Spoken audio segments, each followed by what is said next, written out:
Good morning po mga bayan. Welcome sa ating panibagong update dito po sa PNR NECR South sa araw ng Sabado, November 9, 2024. Dito po sa PNR NECR South Precast Yard ng Santa Rosa City, Laguna mga kabayan. Masisilayan po natin na talagang kabundok na po itong segmental box girder na kung saan sa ngayon may mga upload na rin po tayo na nag-start na po silang maglatag ng segmental box girder sa portion ng Mamatid o PNR Old Station, no? Sa may Cabuyao City, no? At ito po sa baba natin na talagang napakarami na po ang nagawa nilang segmental box girder. Ito po yung segmental box girder mga kabayan na kung saan dito po ilalatag yung mismong railes ng PNR once na ito ay makabit na sa taas. Ito po ay may habang 147 kilometers mga kabayan mula sa Clark City, Pampanga. Ito po ay magtatapos sa Calamba City, Laguna mga kabayan. Ito ay solusyon, long-term solution. Ito po ay pinagpatuloy ni dating Pangulong Duterte at sa current administrasyon ngayon na si Pangulong Marcos.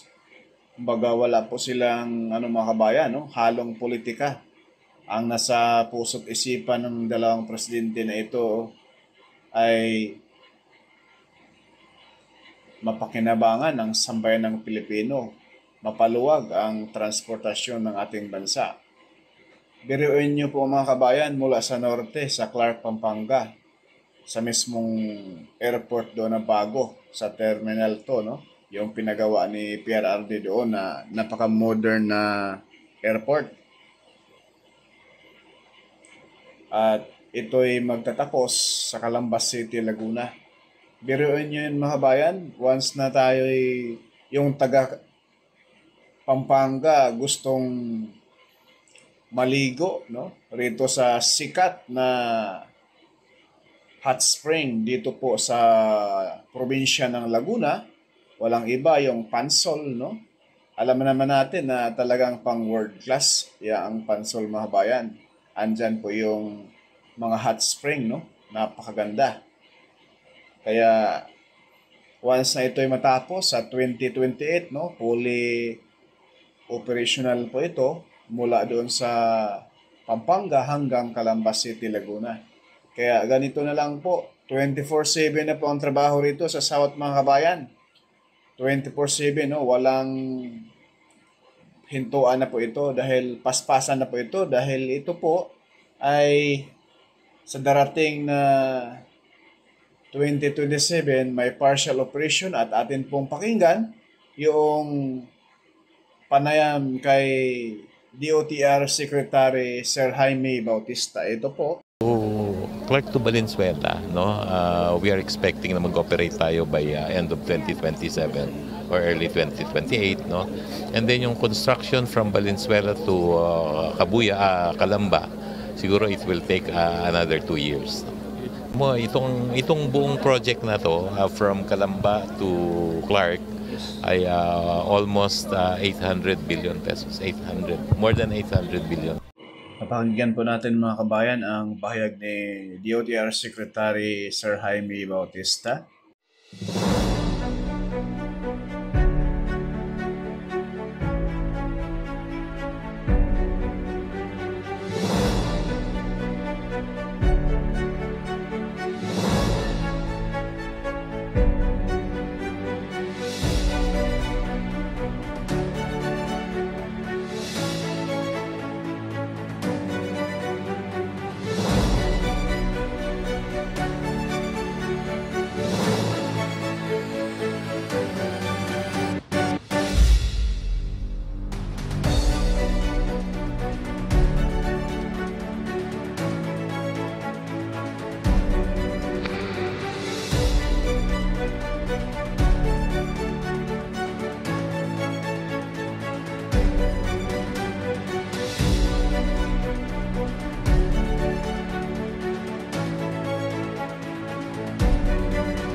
Makita po natin mga bayan yung loob niyan. Ayan po yung mga ginagawang mga segmental box girder.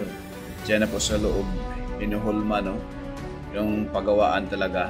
At ilabas lang yan mga bayan kapag yan ay matigas na.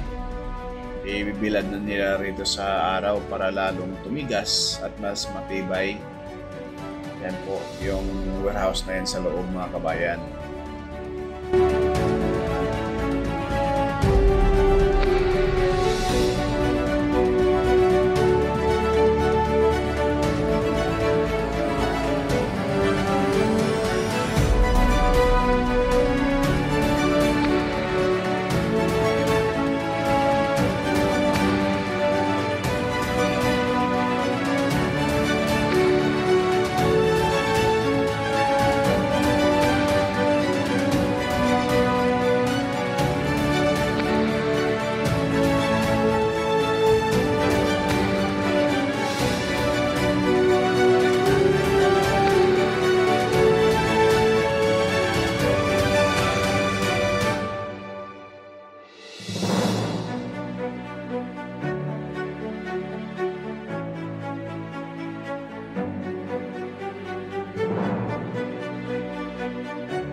Yan lang po muna mga kabayan yung ating latest update rito po sa precast yard ng Santa Rosa City, Laguna mga kabayan.